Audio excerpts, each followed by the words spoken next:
おめでとうございます。おめでとうございますね。Thank you. මේ අවුරුදු 10කනේ මහන්සිය.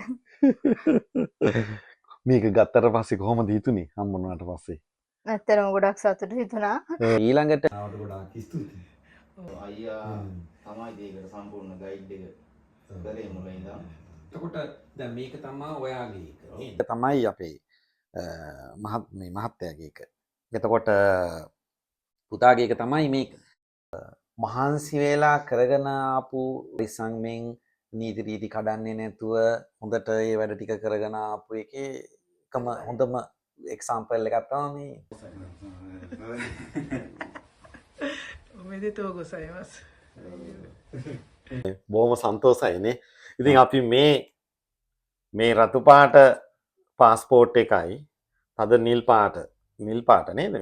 නිල් පාට පාස්පෝර්ට් එකයි ගන්න තමා අවුරුද්දක් තිස්සේ මහන්සි වුණේ නේ. අවුරුද්දක් ගොඩක් මහන්සි වුණා. ගොඩක් අයියා ගොඩක් මහන්සි වුණා මටත් වැඩි.